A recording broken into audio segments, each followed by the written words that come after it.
morning, students. Now coming to the topic nucleus functions and structure. Students, every cell is represented by a circular ball-shaped nucleus. First nucleus was discovered by scientist Robert Brown. Discovered by Robert Brown. Actually, this nucleus it is also called cell brain. Which one is called cell brain? Nucleus is called cell brain because nucleus coordinates all the metabolic activities of the cell and all the functions performed by various cell organs. So that this is called cell brain, and is also called master cell organelle. Is the master cell organelle and dynamic part of the cell. So discovered by Robert Brown and also called cell brain because it coordinates all the functions of cell organs. And this is also called master cell organelle, dynamic part of the cell. Similarly, every cell nucleus, that is interphase nucleus, every interphase nucleus consists of four parts.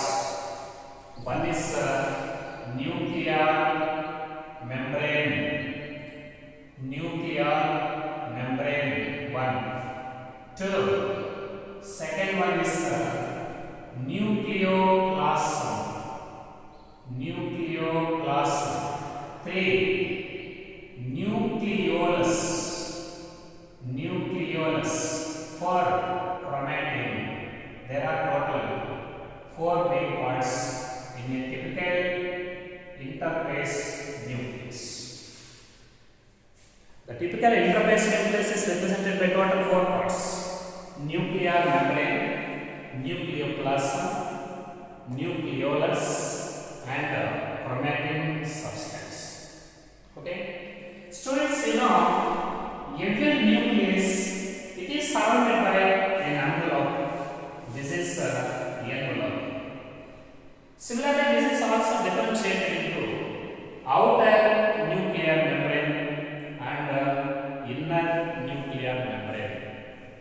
Both outer and inner nuclear membranes are separated by a space that is called perinuclear space. This is perinuclear phase. So, is divided into outer membrane and inner membrane. Then outer and inner membranes are also separated by perinuclear space. So, envelope is differentiated into outer nuclear membrane and inner nuclear membrane, separated by perinuclear space. Okay, especially this outer membrane, nuclear membrane, it is continuous with the cell organelle rough endoplasmic reticulum. Rough endoplasmic reticulum is associated with the outer nuclear membrane. Outer nuclear membrane is continuous with the rough endoplasmic reticulum. This rough endoplasmic reticulum, it is also contained some amount of ribosomes which helps in protein synthesis. They help in protein synthesis. So, outer nuclear membrane is continuous with endoplasmic reticulum, rough endoplasmic reticulum. At the same time, this is also represented by some amount of ribosomes which help in synthesis of proteins.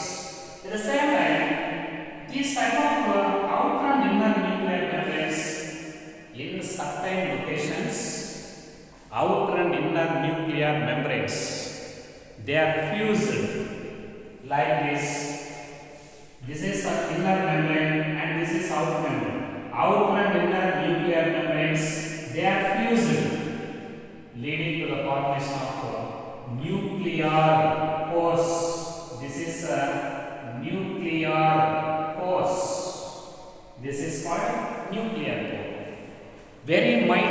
pores are present in nuclear membrane.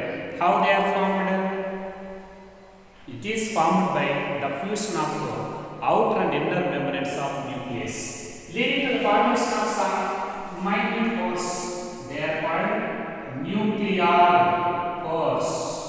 Nuclear pores. Okay. These nuclear pores, they play a very significant role in movement of RNA and proteins between nucleoplasm and cytoplasm. Nucleoplasm and cytoplasm. So these minute pores, they play a very significant role in the intertransportation of proteins, RNA between. They help in the movement of proteins and RNA between nuclear membrane and cytoplasm. That is the importance of nuclear pores. Okay. At the same time, this nuclear membrane, it disappear in prophase during cell division. Prophase. At the same time, this is also reappear in telophase.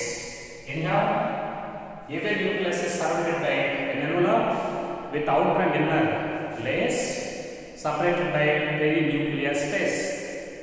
Outer membrane is continuous with rough endoplasmic reticulum, which is represented by some amount of ribosomes and that help in protein synthesis. At the same time, this nuclear membrane is interrupted by some minute pores which are formed by the fusion of outer and inner layers of membranes of nucleus. Such pores are called nuclear pores. These nuclear pores, they help in the movement of RNA proteins between the nucleoplasm and the cytosol. This nuclear membrane, okay, it is disappeared in prophase and reappear in telophase. That is the nature of nuclear membrane. Now coming to second one, this is nucleoplasm. Nucleoplasm. The dilute solution. Okay, the dilute solution present in nucleus is called nucleoplasm. It is represented by some amount of chromatin substance. Chromatin. It contains chromatin and histone proteins, histones, okay, and also contain nucleolus, and also contain RNA and some proteins, etc. So all this, they are present in this nucleoplasm. Nucleoplasm is a dilute solution present inside the nucleus. It is represented by different components like chromatin substance, nucleolus, RNA, proteins, and some special histone proteins, and all of them, they are present inside it. Proteins and non-histone proteins also. Non-histones also present in association with histone proteins. Now coming to another point, nucleolus. Students, Abel's nucleus is also represented by a small circular shaped structure. The small circular shaped structure present inside the nucleus, that is called nucleolus. This is called nucleolus, and this nucleolus, it is membraneless. Nucleolus is membraneless. Because of this reason, the nucleoplasm, the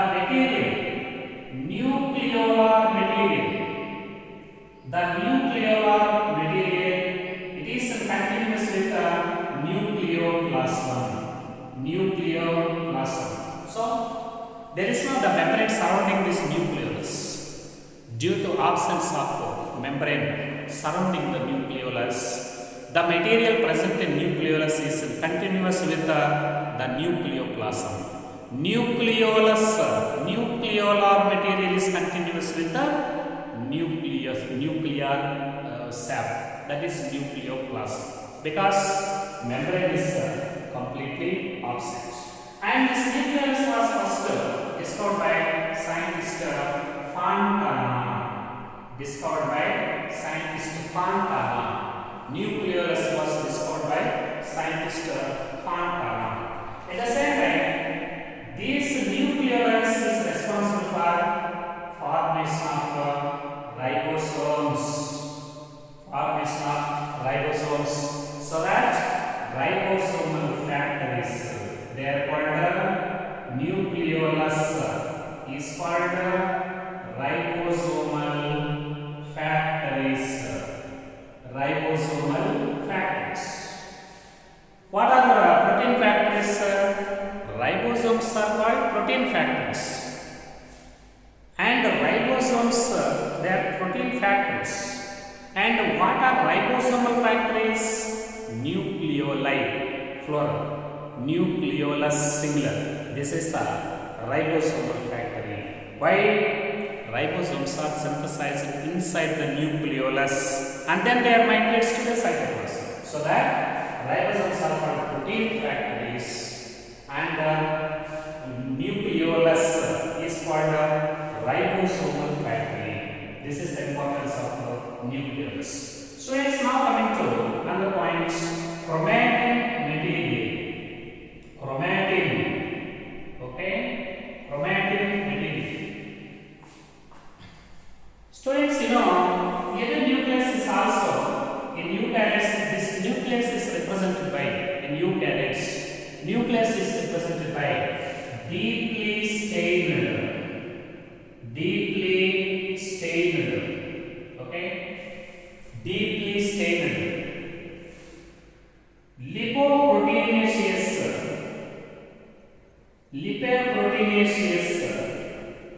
network. Lipoproteinaceous network. This network was called chromatin. This is called chromatin. Actually, this chromatin material was very deeply stained, very dark colored. Deeply stained, very dark colored proteinaceous, lipoproteinaceous reticular structures network. This is called chromatin. Chromatin. This chromatin was first discovered by scientist Fleming. Who discovered chromatin at the first time? Fleming discovered this deeply stained thread-like structures and the network present in the nucleoplasm. Actually, during the time of mitosis means cell division. This chromatin substance is condensed. This substance is condensed, leading to the formation of the rod-shaped thick structures. These rod-shaped thick structures are called chromosomes. Chromosomes, very important. During the time of cell division, this chromatin undergoes compaction, condensation, leading to the formation of rod-shaped thick thread-like structure, rod-shaped thick structures. These rod-shaped thick structures are called chromosomes during the time of the cell division. At the same time, at certain places this chromatin is very thick, that is called heterochromatin. Very thick and darkly stained and very thick heterochromatin. But at certain regions it is very thin and is represented by less coiling, that is called euchromatin. Heterochromatin and euchromatin. Heterochromatin is very thick and dark colored and euchromatin is light colored and represented by very thin loose coils. That is the chromatin substance. Students, actually usually only one nucleus present in the cell. Only one nucleus is present in the cell. In most of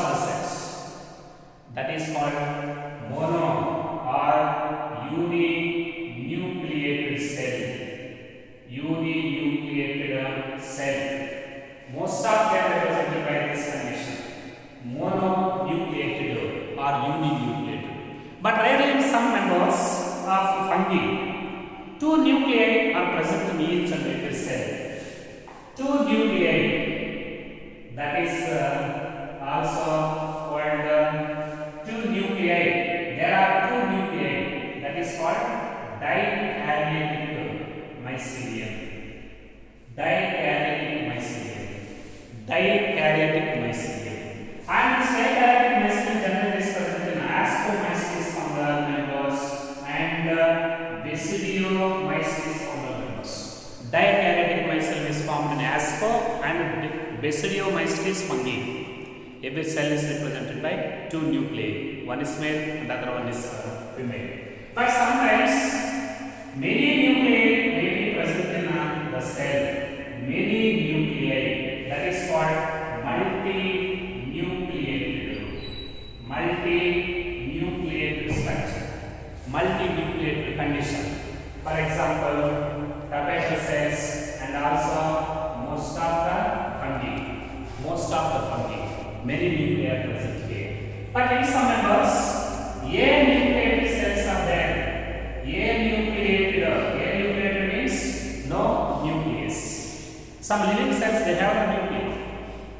Such cells, best examples, erythrocytes of many mammals, erythrocytes, and also mature sieve tube cells. Very, very important. One nucleus mononucleated or uninucleated, most of the members.